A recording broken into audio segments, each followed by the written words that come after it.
Welcome to Book Club. With Julia. And Victoria. Those used bookstore employees that saw you hide that book behind the others on the shelf so that no one buys it before you. Don't worry. We won't tell. And we'd like to be your book friends. This is a podcast for the books we just can't shut up about. And this week we are re-releasing our episode on The Fifth Season by N.K. Jemisin. Yeah, this is the first in the Broken Earth trilogy, and I am away traveling as you're listening to this. Julia has so graciously taken over the posting things online so that you can listen to it while I am somewhere in Ecuador. Yeah. So in a couple weeks, we will be releasing our third installment of the trilogy. We released this one about a year ago, and yeah, it was fun to listen back and hear how our show has progressed, where we were a year ago. Yeah, this is just a thing now that we do, apparently, where we re-release our episodes before the last one in the series so that we can keep the whole series together like a box set on a bookshelf. Yeah. Because it makes us happy, and it keeps them It's like all going together. to the movie theater to watch like episodes 1, 2, and 3 of a film series before the fourth one comes out, you know? Yeah. You just like go for a really long walk and listen to 2 hours of audio content. It's been so long since we did Obelisk Gate that Victoria is literally like rereading book 3. I know. So like the before we Stone record. Sky. What happened? Like I remember like the ending of the series, but I need to go back and refresh and see how book 3 went out so that we can have a real good discussion on it. And it's not just me being like, Julia, did this thing happen? Yeah. Who was the person who did that thing? And then it's, devolves. Victoria was at this point in time doing her digital nomad thing. So she was recording from various closets in America. Oh my gosh, listening back to the audio on this episode, I apologize now. I was like, our discussion was good, but like, man, I sound like I'm in a metal box because the motel room I was in was literally like a metal box. It was probably the worst audio I had on that trip. So apologies in advance. Yeah, and I was literally recovering from a migraine, which I had totally forgotten about, but it was like the most bizarre reading experience of like being in a dark room for 15 hours listening to a book, just like doing nothing else. Reviewing this episode as well got me really excited. It like made me want to read the book again because I was like, this book was so good.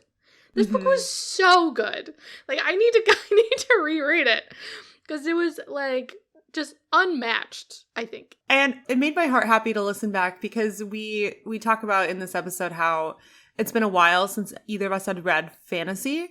And this is like the first adult fantasy either of us had read. And it blew my mind that this was only a year ago because I feel like we have read, not only for the podcast, but just like in my personal life and outside reading, I've read so much more fantasy, genre, speculative fiction. And so it was kind of like fun to return to like, oh, this is where it all like restarted for us. Yeah, we've really like branched out and let ourselves like follow our hearts.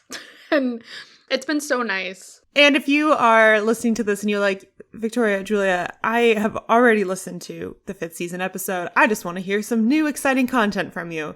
Guess what? You can head over to our Buy Me a Coffee where we just released our latest film club episodes discussing the new Amazon Prime television show, Daisy Jones and the Six. We talk about episodes 1 through 5.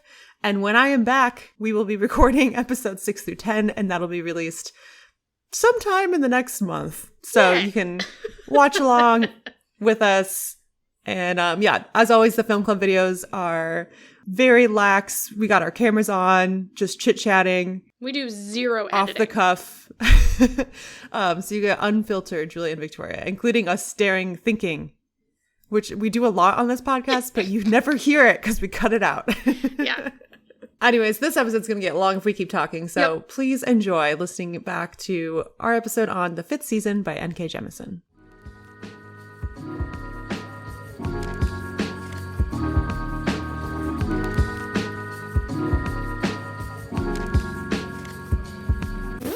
What is this book? What the heck is this book? What is it? The main thing I got from it was like this sense of feeling seen and validated. Well, why does it have to be this way? This book was placed in my hand for this moment. Insightful, learned a lot, wrote some quotes that I'm ready to like paint on my wall. I love this book! That we just kind of pull out some some of the big themes that we see and talk about a few different ones. I apologize if most of my contribution has K-pop references. Alternative book title, The Feminine Mystique Part 2. You were really just Gale a lot. Welcome to Book Club. With Julia. And Victoria. We are two lifelong friends who read a book and talk about it each episode. This is a podcast where we explore new perspectives and use books as tools for personal and community growth. This week, we are reading The Fifth Season by N.K. Jemisin, part 1 of the Broken Earth fantasy series about a volatile planet rocked by constant earthquakes and the oppressed peoples who manipulate stone who live there. Also, I just realized I put a pun in there. I said rocked by constant earthquakes. That's great. I love it. Look at me go! If that synopsis sounds a little vague, know that we really can't get more serious because there are major spoilers ahead. Yeah. So, proceed at your own risk. You have been warned. Major spoilers ahead. Okay, if you are still listening, you have agreed to have this book spoiled if you haven't read it already. It has now fallen on me to shamelessly promote our show. So if you like our show, first things first, rate, review, subscribe, all the things that all the YouTubers tell you to do. Next thing, in the show notes, anytime we link to a book, that links to our bookshop.org affiliate page. And if you buy from that page, from one of those links, we get a very small kickback and it helps us buy more books. And then if you're really on board and you want to get way more involved, you can join our Buy Me a Coffee page at buymeacoffee.com/book club with JV and help us recommend books, have events with us, giveaways. Mostly it's like hanging out with us and reading, writing, and updates about our lives. Potentially we'll do some reviews of TV shows and stuff, adaptations and things. Oh, she's putting it out in the universe. Also email us. I've been really inspired recently. You can email us at jvbookclub@gmail.com. Yes, it's different from our handle. It was poor planning. We would love to get emails from you and talk about them. We might share them on the show if you don't mind, or that we can just talk about books with you. That's really all we want to do ever. And yeah, that's it. Thanks for joining.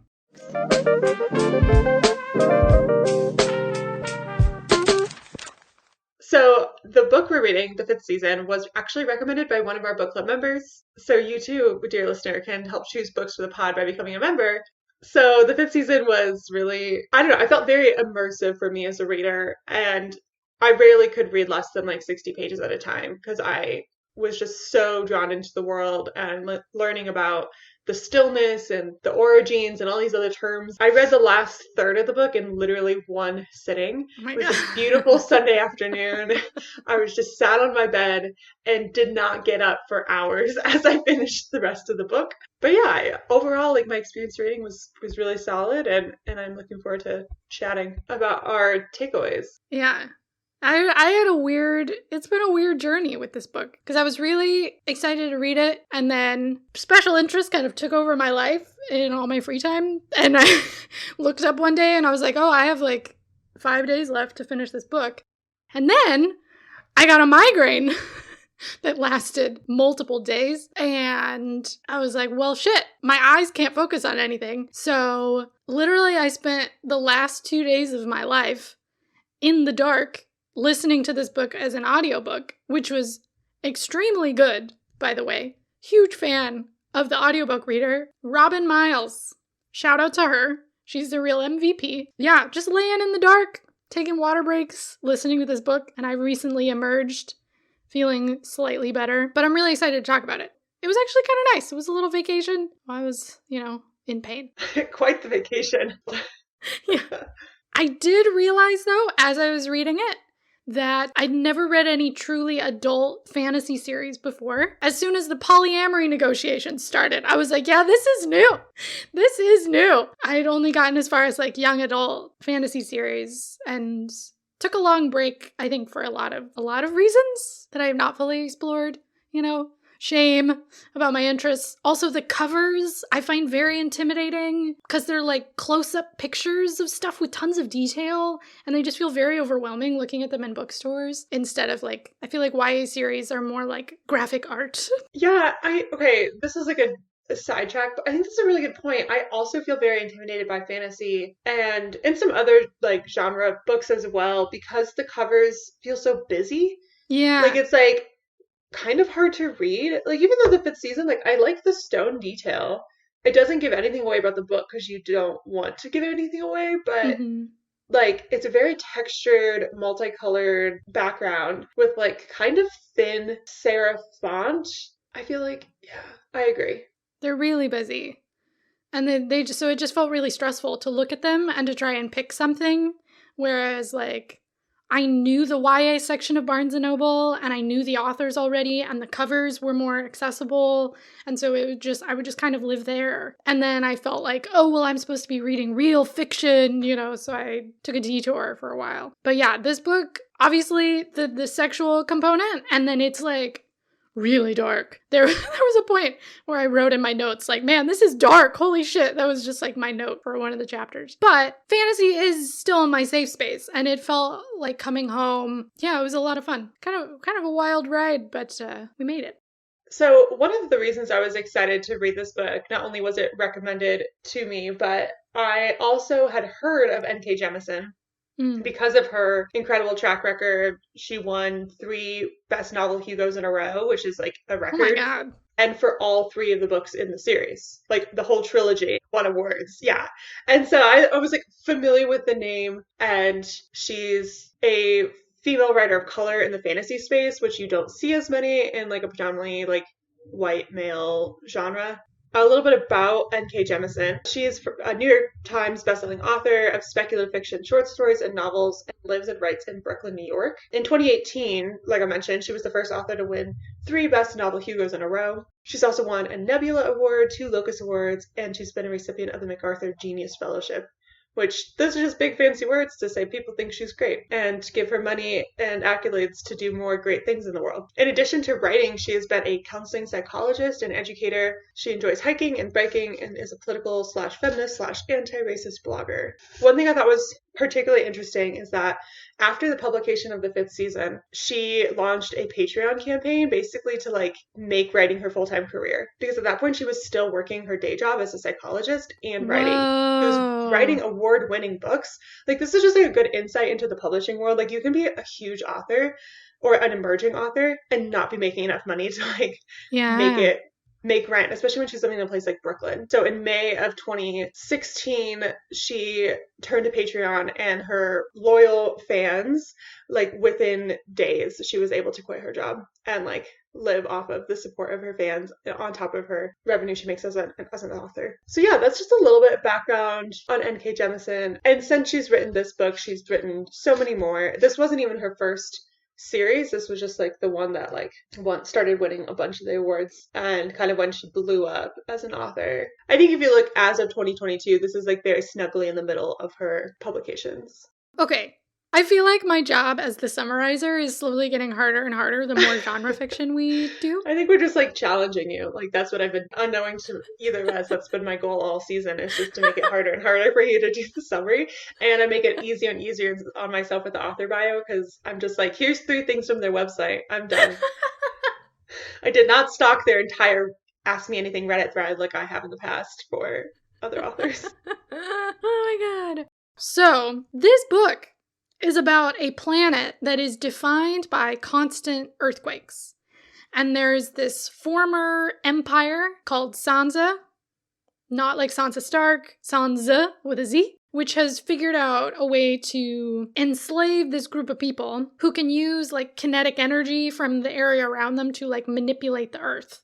And they're called Origins, according to the audiobook narrator. Oh, that's okay. There's a lot of words that I'm going to turn to you for pronunciation because you heard the actual audiobook version versus in my mind. I'm like, origin. Yeah, it looks like jeans, but she pronounces it like origins. So they're called Origins, and they're not earthbenders, but every single time I imagined them moving the earth, I just imagined earthbending. So thanks, Avatar.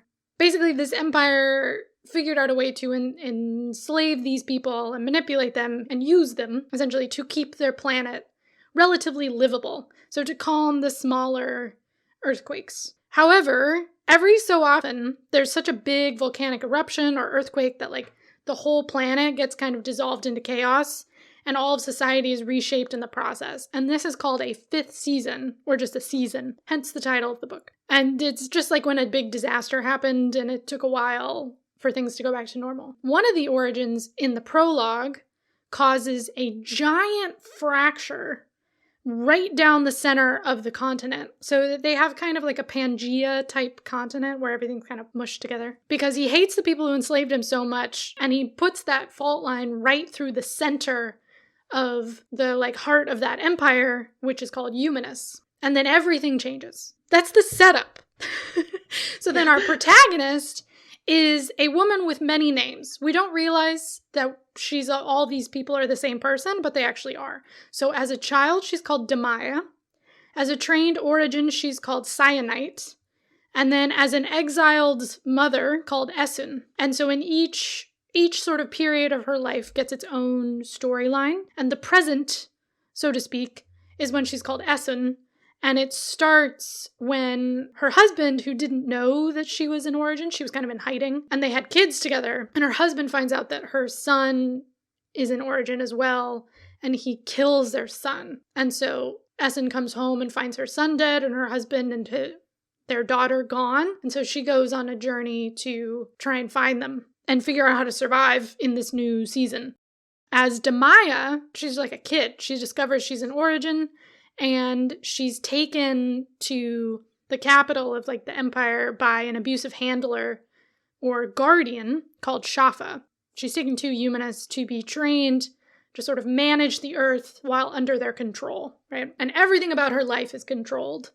And then as Cyanite, she's a grown woman at this point. I assume like in her 20s is what it seems like. She's given an assignment to clear out a coral reef at one of the coastal cities with one of the highest ranked origins, and his name is Alabaster. That's the cover story, but really they're going there to have some alone time so that they can breed like a super baby who would also then be under the control of this empire, which they're not happy about. However, Alabaster is very traumatized and jaded because he's been around for a long time. And so he opens Cyanite's eyes in a lot of ways and shows her all the grotesque secrets of how the world really works. And they end up becoming a good team. They bicker a lot, which is a fun dynamic, but they end up becoming a good team and like a family. So they do have a kid together. Learning how to harness the power of these mysterious obelisks in the sky. It's kind of as weird as it sounds until everything goes wrong and they've like built a life for themselves in exile, and then it all gets blown to shit. And she ends up having to kill their child so that their child isn't taken to be used by the empire. And they're separated and neither of them knows if the other person is alive. So then Alabaster, he's the one who ends up fracturing the continent and starting this season. And he has this whole bigger plan that is kind of hinted at the end. And they're reunited at the very, very end. He's like dying. Cyanite / Essun, he like needs her to do something, but we don't know what it is yet. So we're left on kind of a cliffhanger, and we immediately want to start book 2. Whew. That was good.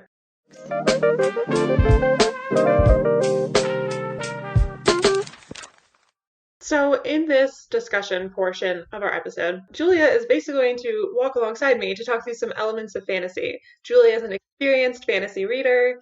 I have taken probably an even longer break from fantasy than Julia has. I read like the greatest hits of like young adult fantasy back when I was like probably like 14, 15 years old and just devouring every book in sight. But it's been a while since I've been in this world. And like you mentioned in your experience reading, neither of us have spent really any time reading adult fantasy, and kind of the heightened stakes and darkness and other themes that come through for adult readers that we find really fascinating may not be appropriate for younger audiences. Yeah. So the three elements we want to talk about. First is narrative strategy and how Jemisin creates mystery throughout her approach towards writing this book. And then we're going to talk about world building, which key to fantasy, sci-fi, like how do we understand this completely new planet? And then lastly, we're going to talk about some of the themes that connect us to the characters. So when a fantasy writer is creating this magnificent world and these characters who have completely different abilities and experiences than we do as human readers on this planet called Earth, there's still something that we connect with, and that's what makes the story so good, right? So we'll be talking about the specific theme of trauma and oppression that Jemisin explores. Yeah, just a light conversation.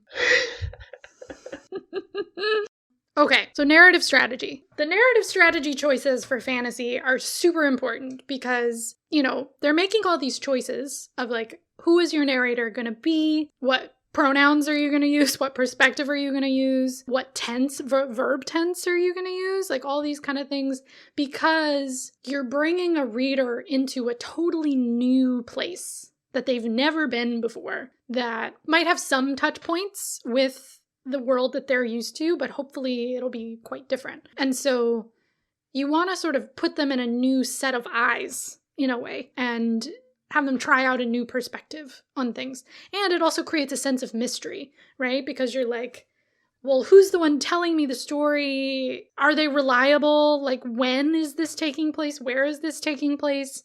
So you start a fantasy series with all these questions and these mysteries, just kind of inherent to the genre, especially for a book one of a series. Yeah, and I think we both really liked the narrative choices that Jemisin made. Yeah. So this like concept of like show don't tell is like the almost cliche advice you get when writing, but it's like so important that you show the reader what's happening, not just telling them.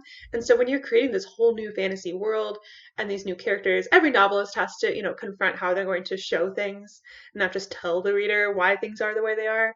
But I think it's more difficult in the fantasy setting because obviously these characters, if they're talking to each other, you don't want like some easy, totally outside character who's like, tell me about how this works. And then someone goes on a long monologue for a long time to explain the science behind something. Like that's not engaging. And so I think Jemisin did an incredible job at introducing us to these characters in this world in a way that there was always that sense of mystery and like what actually is happening here, but I had enough to grab onto that I wasn't like lost for chapters at a time of like, who the heck is this person? It's a really important balance. One of the ways that she did this so well is because we have these three storylines and the mystery is we don't know that these people are connected. Yeah. And so they give us different perspectives. So we have Essen in real time is experiencing the onset of a fifth season. And so through Essen's point of view, we get little mentions of what stone lore is, which is basically their oral tradition and their written tradition of history. And we can hear from Essen and talking with other people like, okay, now it's time to like batten down the hatches because we only have so many supplies for our community, and like ash is going to start falling from the sky. It's not bad enough yet to wear masks, which like reading this post-pandemic, I'm like, oh my gosh, the masks. But yeah, they have like ash falling from the sky that blocks out the sun. So you can experience those things in real time. And with the character, and you start to understand what the heck a fifth season is, which is very crucial to the book. Mm-hmm. Through Demea's point of view, she's new because she's a child as an origin. And so her guardian, we learn how the guardians teach the origins. And it is not pretty. Yeah. And then Cyanite, who's grown up in the Fulcrum and doesn't yet really question anything, being exposed to new experiences to then question those things that we later piece it together that Cyanite is Demaya, who that was her worldview that she was taught as a child, and Alabaster helps her break it apart and see something new. And I just think it's phenomenal to have this single character who's learning a lot, and as a reader, because the timeline's all jumbled, we get to learn along with all three of them and then piece it together at the end. That's a really good point. Like something new. There's like the storylines are all defined by something new, some kind of catalyst, some kind of change. And those are the points where we meet, where we enter her timeline in three different places. Mm-hmm. So there's the fifth season starts, that's something new. There's when Demaya finds out she's an origin, that's something new. And then when Cyanite meets Alabaster and starts uncovering all these mysteries about their world and their politics.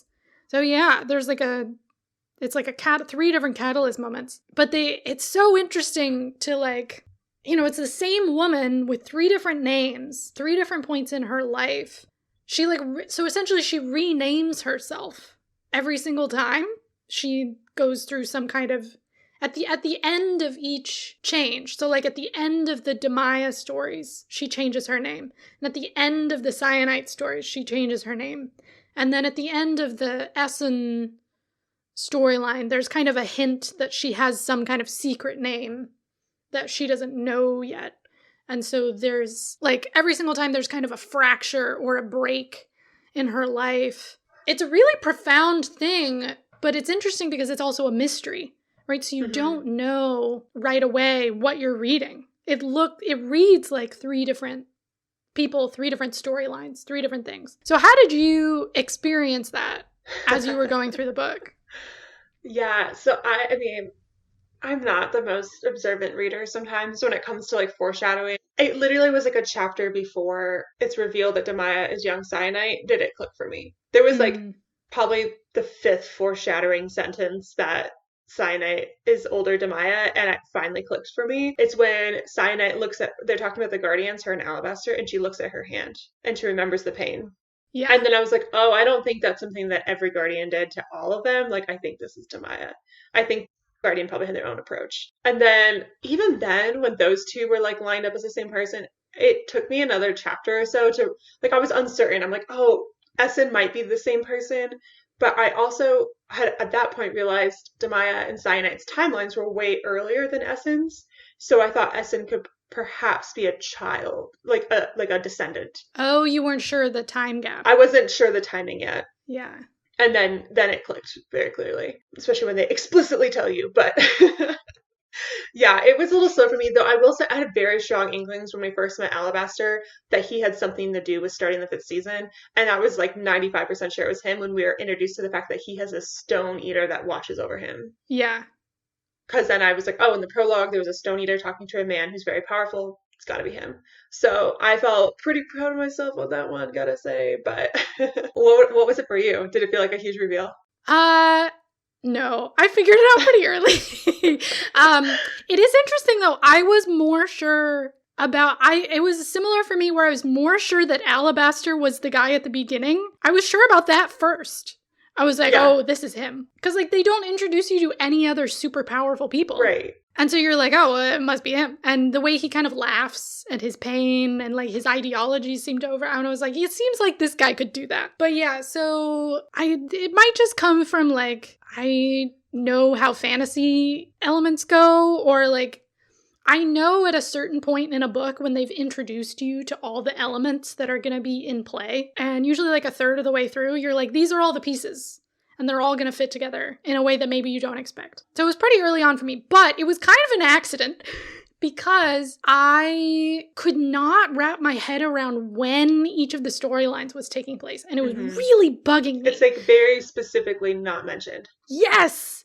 And when we first met Demaya, I was like, oh, we're going to get the story of another person, another perspective, another place, so we can see how everyone around this world is impacted by this new season, right? I thought that was the strategy. And then the Guardian says that he's taking her to Humanus. I was like, that's the city that was just exploded. That city does not exist.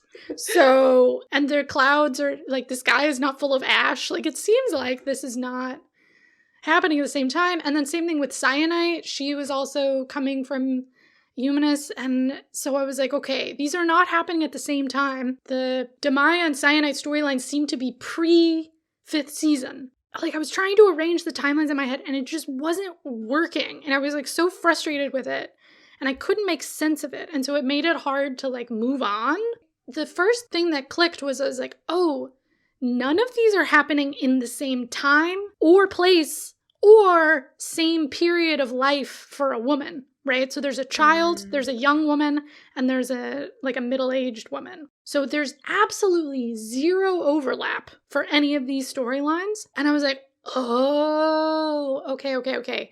And then it clicked. I was like, we know that Essen has a mysterious past that she won't talk about, that she's like hiding from. And it seemed like Cyanite was not her original name because everyone in her world had some kind of stone name, and it's mentioned that she was like a feral is what they call them. So she wasn't born in Humanus, she was like brought in. And I was like, okay, so they probably changed her name and gave her like a slave name essentially. If they all are named after different types of stone. So that could very easily have been changed. And then I was like, wait a second. Are these all the same person? That would be crazy.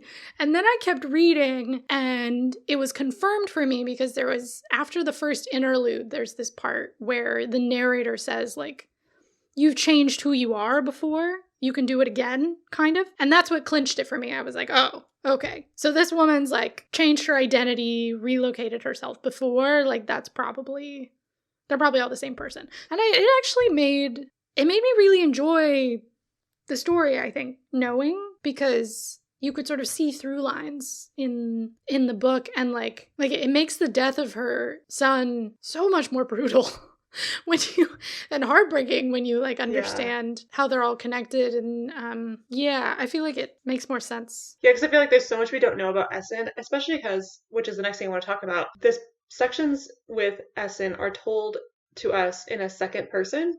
So as the reader, you're reading things like, you walk along the road. And K. Jemisin writes better sentences than that. But that's my example. That you are Essen. The pronoun you is used to address the reader who is being called Essen. So it's just interesting how that is done. And because it's written that way, and because Essen's so mysterious and there's things we can't know about her past, so that like the mystery still holds, I feel like I didn't have that much compassion or sympathy for Essen. Like I was concerned, I was curious what was happening to her.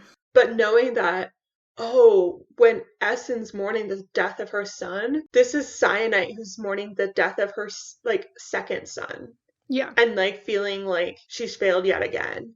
And like that hits even harder. And we learn at the very end, which before we turned on the mic, I was like, Julia, can you confirm something for me? Because I read the ending so fast. I was just like so jazzed to be at the end of the book and like just soaking it all in that I like forgot some very important details. Like we learn at the very end that the narrator who's addressing Essen as you is the stone eater called Hoa, and that just seems to like set off like the rest of the series of like, okay, so now we know who's addressing Essen, and has like weirdly a lot of insight into Essen's life and her future and like who she actually is. And we're like, what? So I thought it was a really interesting narrative choice to tell those sections in second person. Yeah, because he's essentially telling her own story, because we learn eventually that there are these obelisks that hold stone eaters in them that sort of follow certain origins around. And so this one, Hoa has had a connection to her whole life, I guess. And so then is telling her own story, but also about himself, which makes it kind of odd, because he also like tries, he wants her to like him, and so he comes down to earth and makes himself look like a child so that she like wants to take care of him, and he like eats rocks, and you're just like, who is this kid? What the fuck is happening? And yeah, so that's a little odd. It feels strange to have this kind of ancient stone person telling you your own story, essentially, or Essen her own story. Like maybe it's a little condescending, or it's like do we like the stone eaters? Like they're ages and ages and ages old. They've probably got some agenda that's way beyond, the little petty survival squabbles of humans. Because if you're literally made of stone, they can pass through stone. Like they're completely unaffected by the volatility of the earth. So like what do they want? And why is he telling her story? Is this a good or bad connection? We don't know. And the fact that she doesn't get to tell her own story as well, I don't know. Yeah, that is fascinating. I haven't read book 2 yet, and I'm really curious how the narrative approach is changed or what stays similar, because obviously the reveal is, we already have the reveal that Maya is Cyanite is Essen, and I don't imagine in book 2 we're going to go back and get like random other stories from Demaya and Cyanite's portions. Like I think we're moving forward with Essen, and so I'm curious if we'll have multiple point of views moving forward, if we'll have Essen almost speaking for herself in a way, or told in third person, or will we continue to hear about her present day experiences in second person. Like I'm really curious how that goes moving forward, and like what the heck is up with these stone eaters, because that just felt like by the way, stone eaters almost the entire book, but we're so focused on figuring out like the mystery of this character and like how she's going to survive this 5th season. And then we get to the end of the book, and she ends up in this like underground crystal compound with a bunch of other origins and stone eaters and humans. And that's it. Like we don't really get any sort of resolution except she found something for now, and it also doesn't seem like she can leave this place. Question mark. And it's fascinating that we move through so much of the story, but obviously it's setting up a trilogy in a way that like there's still so much we don't know. There's still so much to come to have like some sort of conclusion to Essen's story. I feel like this book, technically, we spend the most page time with the cyanite plot. Mm-hmm. Because that's the one that does the most legwork in setting up the world, like the dark underbelly of the world, and Essen's history, you know, her past relationships, her past children, her past trauma, and setting up who Essen is so that we can then move forward with Essen from here as our main kind of protagonist. But yeah, so like her whole mission, Essen's whole mission is to find her daughter, which she doesn't. She picks up these two other weirdos who are like remnants of her past. So that it is interesting. There's technically no resolution in that storyline, but there is some resolution in the cyanite storyline because she's reconnected with Alabaster at the end. And we get the sense that like he's going to teach her stuff so that she can go and break the world some more. Because I love what he says to her. She's like, do you want me to fix everything? And he's like, no, that's not what I want you to do at all. I want you to make it worse. And you're just like, oh, here we go. Yeah, it's very much a first book where you're getting backstory and history and world building and all that kind of stuff. Yeah, and then we get to move forward, but we're left with so many questions. Obviously, the Stone Eaters and the obelisks are apparently going to be super, super important because she can, like, kind of use them for power. And then the very last line is, have you ever heard of something called a moon? And I was like, hang on. So there used to be a moon? And then I went into this whole headcanon where I was like, wait. There was this story about how Father Earth didn't used to hate life, but then the people on the planet killed his only son. And then the earth became super volatile and started killing them. And I was like, did they break the moon? Is that what happened? That is fascinating. I'm really curious. Wouldn't that make sense, though? Like, if they broke the moon, that would really mess up, like, the poles and the ocean. One of the 5th seasons of the past that they mentioned briefly, and it's also in the appendix, is that the pole shifted and, like, there was like a kind of a 5th season because like we didn't have the ash coverage in the same way, but like the pollinators and like the migratory birds and stuff like couldn't figure out where to go. And so there was like multiple years of famine before like the creatures kind of figured out how to. Was that the season of Teeth where they started eating Origins? It was the Wandering season, which was before the founding of Sansa, so the history is like less known. Yeah, because that would be moon related. Mm-hmm. Because I'm just like, So then I was like, wait, is this like a post-global warming, like we broke the world kind of scenario, and then this is what's left thousands of years in the future? I don't know. There was this really long monologue in one of the interludes about how you need to pay attention to what's missing, and people don't pay attention to the sky and the celestial objects. And I was like, who cares? Yeah, I thought that was about the obelisks. Because they become important later. But I think you're onto something there because, like, the obelisks are in the sky, but not as far up as, like, the celestial, stars and moon and whatnot. And also, like, it breaks my brain as, like, a little human stuck on our little planet Earth to be like, oh, yeah, they never mentioned a moon. I guess that means there potentially is not a moon there. Because I'm like, of course they have a moon. What does he mean, have you heard of the moon? It's like, oh, they don't have a moon. They don't have a moon. Yeah. Okay, so we're kind of digging into this world building stuff, and I want to like follow this into our next section.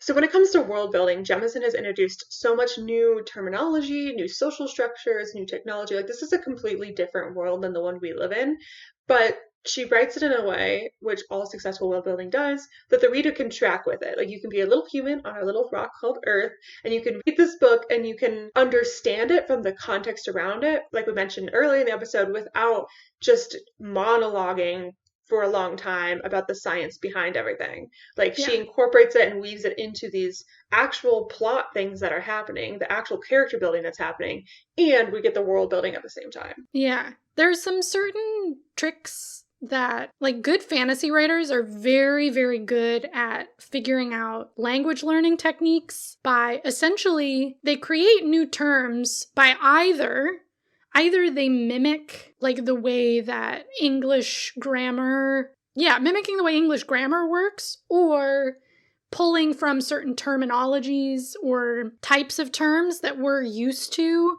but, essentially is suggesting a different type of slang. So some examples. When we make adjectives, right, a lot of times an adjective is just a different form of a noun. Same thing with verbs, right? So you can think about love, lovely, loving, right? They all kind of have that same base. And so Jemisin does that as well, where you have origin, which is the noun to describe the person who moves the rocks, right? And then you have orogeny, which is the action of moving the rocks, right? So the way that they use those two words, you can see that they have the same base. And the way that they're used in the sentence, which part of speech they are. And so you can kind of make so origins, practice, orogeny, which is connected to the earth. Or you have Sansa, Sanzid, and Sansamat. So Sansa is the noun, it's the empire name. And then you have Sanzid, which is it's an adjective, right, to describe a person who's from Sansa. And then Sansamat is the name of their language, right? So you can easily make those connections. And then to cess is the verb of feeling around, which is very similar to a word we already have, right? To cess something out, right? So we already have that connection. For them, it's you're specifically cessing the earth. And it's connected to these specific organs in their brain stem. Essentially, they're special kind of mirror neurons, I would assume, called sesapine, which help them sense the earth. And so that's to cess is the verb of that organism, right? And so you can make those connections really easily. And then something else she does is she'll have concepts that are similar to our own. So they have this concept called a use name, which is your job. Essentially, you're named after your job. So you can think about how we used to be named after our jobs, like a smith or a shepherd, right? And they have titles like strongbacks is one of the titles. We know what strongback means, right? So you can gather from context that, okay, so they name a person after their job, and strongbacks are probably hard laborers, right? Manual laborers. She pulls from certain things that we already know and puts it in context. So maybe you see some strongbacks building a wall, right? So you're okay, that sort of clinches it. Yeah, so and then curse words, a lot of times fantasy writers will make up their own curse words, and it's usually related. Yeah, they have a lot of fun with it.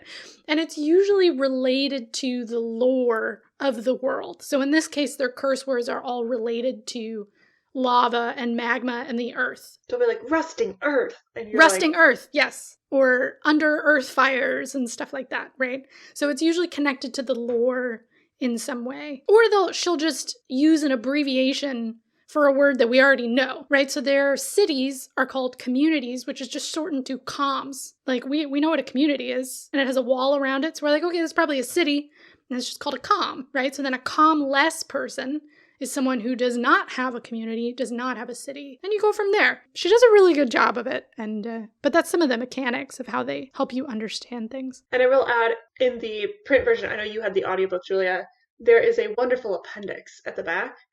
So there's an appendix of all of the different seasons and kind of cataloging some of the history that's mentioned. And then an appendix of terms, which gotta love it. I also just love when there's little Easter eggs back there in the appendix that don't get pulled into the actual book. You heard the term, but in the appendix you get to hear a little bit where the term originated in, because I love some etymology. Yeah. I feel language does so much for creating a space. I feel that's where some of the best work gets done, because if you create a new term that no one uses on Earth, in our world, this term is now specific to this place and immediately creates a separate place in your brain. Yeah. That, I think is really effective. Another thing that I think works really well is that as Jemisin is building out this world, it's a lot of okay, here's the premise. This is the kind of world they live in. And these are their priorities as people, which is survival. And, there's this caste system in place. And there is definitely going to be people who are seen as more valuable or less valuable in this system. Mm-hmm. And I think it's really fascinating that there are elements that come out because of this. So we have like the very obvious one of like the origins are oppressed because they are powerful, kind of magical, and they're called the stills, but humans who don't have that ability are rightfully afraid of them because an untrained origin can do a lot of damage and kill people and kill themselves on accident. And it's very emotion based, a lot of how the origin works. So you have this kind of hierarchy created in their world based on powers and abilities. But there's also elements that parallel our own world a little bit more that we can explore that are kind of interesting. So there's this racial discussion kind of throughout everything. There's people who are designated as breeders, and there are definitely certain body and beauty standards that are seen as really important in this world. And it's kind of noted when you're introduced to a character, you can get a sense of where they probably are from because of how they look. Or you can tell a person who is from maybe some blend of backgrounds because they have like elements that are Sanzid, which are more superior in this community, as well as elements maybe from an Arctic region or a coastal region. So I thought you made a really great note, Julia, here about like the beauty standards are different because it's about who can survive earthquakes and who is considered like powerful and like important in their world. So our American beauty standards of thin, maybe even like malnourished, pale people is like actually not very desirable at all. No, because you will not survive. Yes. Good luck. There's this, in Essen's storyline, she comes to this community that's like underground that you were talking about that has a bunch of origins. And one of the women who seems to be in charge is like, Essen just goes on and on and on about how quote unquote undesirable or like unfit this woman is because she's so short and so skinny and so pale. She's just like a blonde woman. But it's just, she like re-emphasizes it every time we see this blonde woman who's like from the Arctic. Essen's like, oh, her parents probably didn't have enough food to feed her, and that's why she's so thin, or that's why she's so pale. And you're just like, it's funny to see kind of the mechanics of the way beauty standards get established, right? Because it always comes from class and power and all this kind of thing, right? So there's a lot of history in people's bodies. And it was really interesting because sometimes people write a fantasy and they're like, beauty standards no longer exist. You can make this character look like whatever you like. I'm just going to say they have curly hair and you can decide everything else about them. But in this book, it's like very important for the politics and the geography. And so she like gives, every time you meet a new person, you get a lot of detail about how they look and where they're probably from. One thing she notes in the interview from Wire that we'll link in the show notes, there was like a question posed about like her approach towards writing a wide variety of sexual and gender identities in her characters. And I'm summarizing here, but basically she was talking about how like I created this world where there is oppression, there's this caste system of like who can do what jobs, there's like priorities of like who is more powerful and popular, and like the beauty standards, like there already is a structure.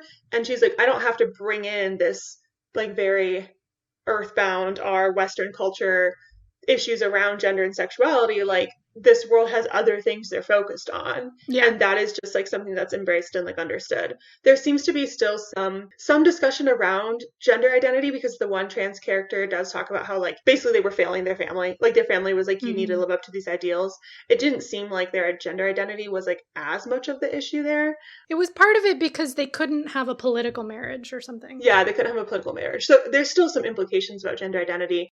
But yeah, we have queer characters, we have a polyamorous relationship, there's all these other elements that are just kind of like, yeah, that's part of who they are, and their society doesn't have the same oppression or discussion around sexuality that we do in our human earthbound Western culture. Yeah, it seems like gender and sexuality might be more of an issue if you're in the highest elite class, because that's where all the political marriages happen. It seems like that's where it's the biggest issue, but like, and every culture seems to have a slightly different, like, Cyanide seems kind of taken aback at first at the suggestion that they're like, why do we have to pick? We could just have all three of us. And she's like, whoa, wait a second. That that's new for me, you know, so like maybe that's not a common practice in the city that she's in, you know, so like it seems like there are slightly different things in different places, but it's not like a huge deal. And it actually makes the fact that Alabaster's character is queer makes part of his story and their relationship much more interesting because not only is he being treated as like a, you know, a prized cow breeder kind of thing, but also he's like not allowed to have the lovers that he actually wants. It's like an extra layer of I guess there is that, like, whenever he talks about his former lovers, it's always kind of like with a side eye, like he doesn't say it necessarily, but like, oh, when I was traveling with this guy, you know, kind of like, oh, we were obviously lovers. So there does seem to be maybe a bit of like censorship around what conversations are considered like open for him. I'm not sure if that would apply to everyone, but it's like because of his specific place, they need him to make babies that are as powerful as him specifically. And one of his old lovers was like brutally murdered, so that probably has an impact. Speaking of trauma, yeah. in this last portion of the episode, we wanted to talk about how fantasy novels, obviously, they can resonate with us as human readers, even if the world is so different, because the themes that are discussed are relatable. There's still an element, whether or not they're humans or not, that are the main characters. There's something relatable about these characters. There's a lot of themes we could talk about. There's themes of motherhood and femininity and power and politics and like the impact of being told a lie your whole life. Like there's like so many other themes we could talk about, but we wanted to focus in on the theme of oppression and trauma that comes up quite a bit in this book. So the dedication that Jemisin writes at the very beginning of the book is, quote, "For all those who have to fight for the respect that everyone else is given without question," which we find out later in the book is a very specific mention of basically how like the fulcrum, which is, I guess we have a name to the fulcrum. The fulcrum is where train a bunch of these origins and kind of keep them under the hand of power of the guardians in the city. Kind of like the history behind that is kind of like, let's make them like think that they're getting respect by doing this thing, but actually we're still like holding all the power over them, and they have to work really hard to be like seen as a human. So yeah, it's kind of like from the get-go, like that's who this book is for in many ways. I find it particularly useful and relevant that Jemisin worked for many years, including when she was writing this book, as a clinical psychologist. And I think she's able to write trauma in a way that is like believable and understandable, but also doesn't feel like trauma for shock value.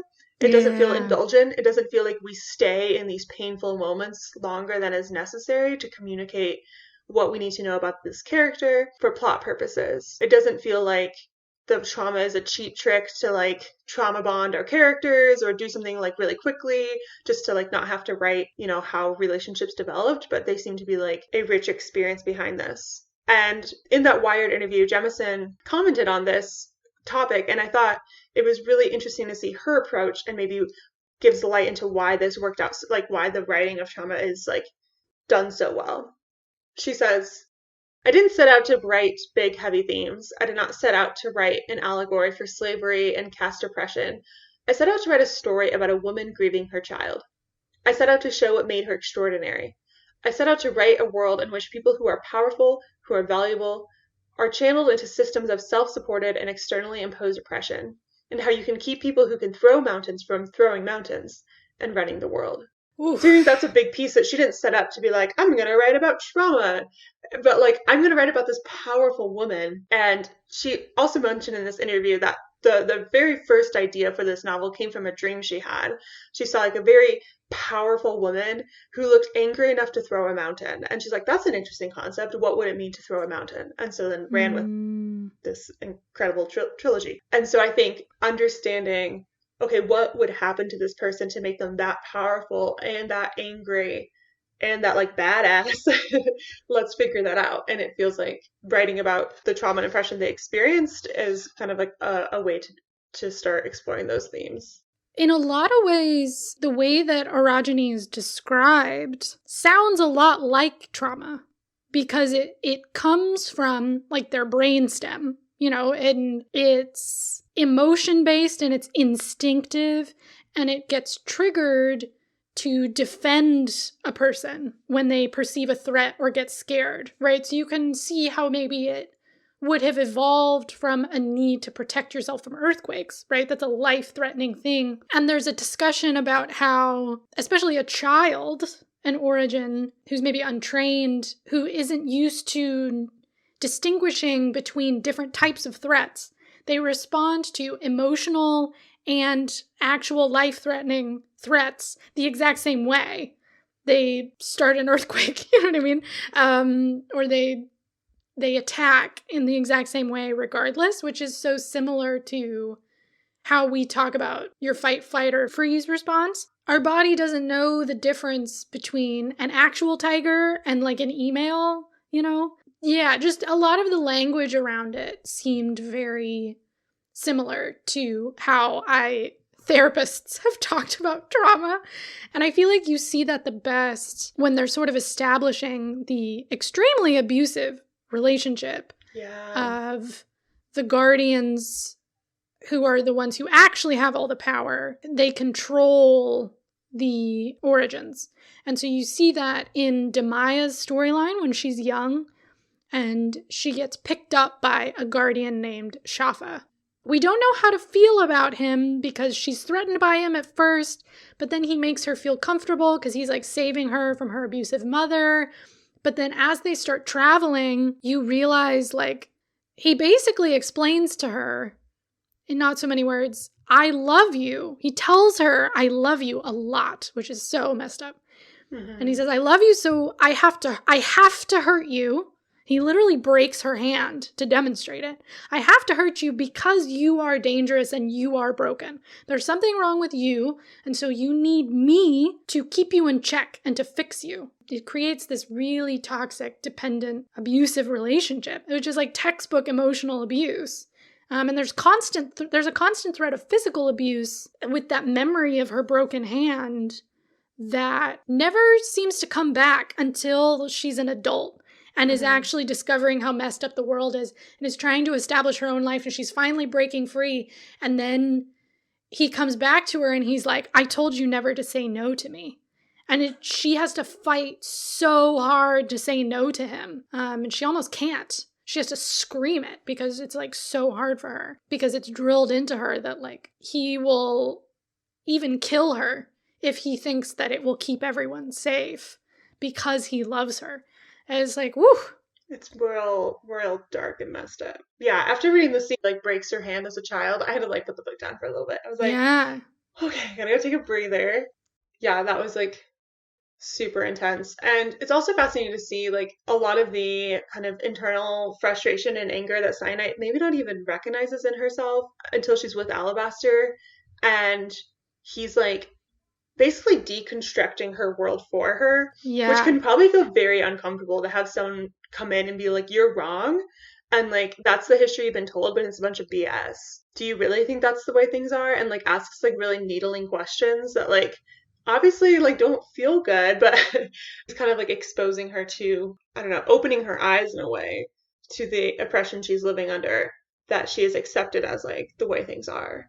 Like when she first meets Alabaster, she's like a 4-ringer, which is their kind of like the rings of their levels of status and power and prestige as origins, and he's a 10-ringer, and she's like, fine, I'll like do this thing because it'll help me move up the ladder. And she's like really like gung-ho on the path towards the leadership and like being like the best of the best, and like then through her time with Alabaster and the events that unfold realize like I can't be a part of this anymore. And that's, you know, when she ultimately, big climactic moment, says no to her guardian, kills her son, and goes into exile and lives in secret. The scene where Cyanide kills her son, immediately my mind went to the story Beloved by Toni Morrison, which is based on the famous story of Margaret Garner, who was a slave who killed her child so that the child wouldn't be captured by slave catchers. And Jemisin does confirm that like that story was on her mind when writing that scene. It felt very similar to that, because it happens also in a similar position in the book. Ooh, yeah. She actually comes to the realization later that her relationship with Alabaster drives her crazy and stirs up a lot of anger in her to kind of cover up for the fact that it makes her really scared, because he doesn't let her like hold on to the lies that have kept her safe. You know, so like she's needed these lies and this belief that she can eventually move up the ladder and eventually be accepted, because otherwise she just can't deal with the very cruel reality that she's in, right? It's too much. And he's breaking that structure that's kept her safe her whole life. And that is extremely threatening. You know, sort of catalyst, eye-opening moments like that can feel like threats at first. You know, when you perceive new information that changes your worldview, that's like very hard to deal with, especially when it threatens your survival strategies, right? And I thought that was really well done. And he even knows it. He's like, you're not angry at me, you're angry at the world. But you take it out on me. And he's like, okay, that's fine. Because I'm angry too.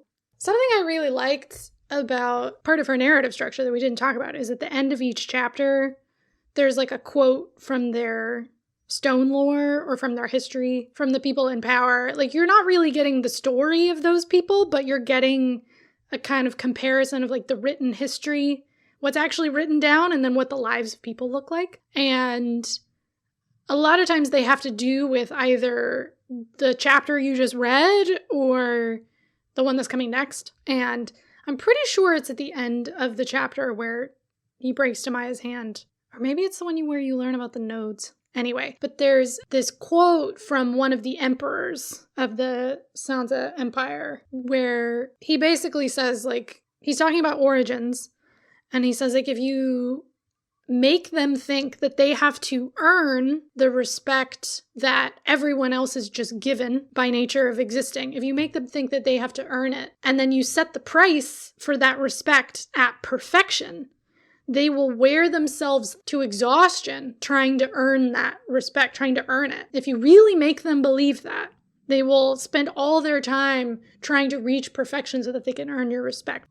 At a certain point, Cyanide realizes, like, the one 10 ringer she knows, Alabaster, is so messed up and so traumatized and so miserable. And also, he's still controlled by the system.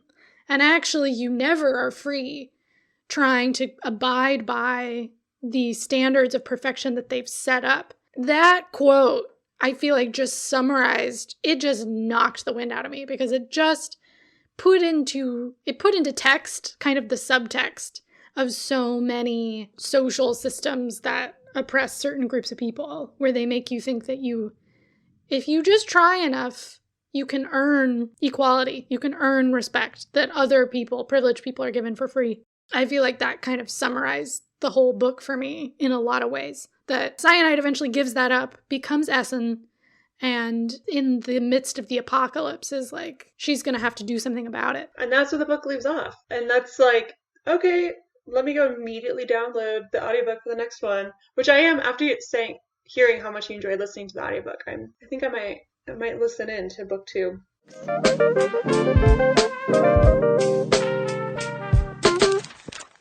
So yes, speaking of recommendations, I would recommend reading the next 2 books in the series. Finish out the trilogy. That's what I'll be doing. Also, recently, I was introduced, or someone mentioned, Rebecca Rowanhorse, and I read the synopsis of her book, Black Sun, that looks super fascinating. So adding more, like, genre reading to my to-read list. Yeah, I want to read everything that Jemisin's ever written, like, ever. I think that's my new project. And, yeah, I'm definitely going to listen to the next audiobook. This book also made me think of the YA series that starts with The Maze Runner by James Dashner. The rest of the trilogy, and there's a prequel, are, like, not that great. Like, but The Maze Runner is amazing. It's very, very good. But yeah, it feels similar in certain ways. And finally, our currently obsessed portion of the episode, things that are bringing us joy. So I am currently in Colorado. I was previously in Denver, specifically, and I went to a brewery, I should say, Cerveceria Colorado, and I had probably one of the best beers of my life. It was so good. The atmosphere was really fun. It's a sister brewery of Denver Beer Co., which is like a bigger name, but Cerveceria Colorado is all like Mexican style beers. The bartender, the night we were there, was amazing. He was so fun, and he hosted a loteria, which is like, if you're familiar with bingo, there's some similarities, some crossovers, and it was funny. He was like making jokes, and the loteria cards were all like millennial themed, so it was like the squares were like El Man Bun and La Feminist. It was really cute and a good time. I also bought myself these really nice joggers because I recently got a leg tattoo and I needed some looser fit clothing while it was healing, and they're the softest thing ever. I got them from Athleta. They're just like gray and normal, but they're just so soft. And it's got pockets, so who doesn't love a good sweats with pockets? Yeah. And last thing, I'm all over the board today. I had an orange cinnamon cappuccino today from a What? coffee shop here in Colorado Springs.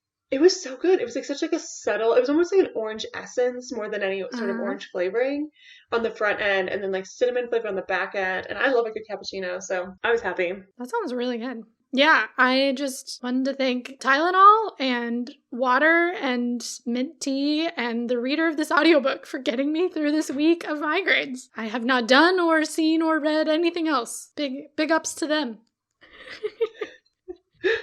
for getting me through. You made it. I made it. Yeah. I'm excited. We definitely need to do the next book in this series. Yeah. Because we're definitely both going to read it. I know. Yeah. Next season, let's start planning now. Yeah, dude. Thank you for listening to Book Club with Julia and Victoria. We would love to hear your thoughts on this book or the topic we discussed, so you can share your review and recommendations with us on Instagram at Book Club with JB, on our website, bookclubwithjb.com, or by leaving a review on Apple Podcasts. You can also visit our website for show notes with links to all of the recommendations and the things bringing us joy. If you don't already, go ahead and follow us on whichever podcast platform you are listening on so that you can be notified when our next episode is released. This episode was co-hosted and produced by myself, Victoria Bruick, along with Julia Clausen. Rebecca Gasme provides us with project management support. Our music is composed by Greg Bruick, and our logo was designed by Gabby Fabland. Until next time, happy reading.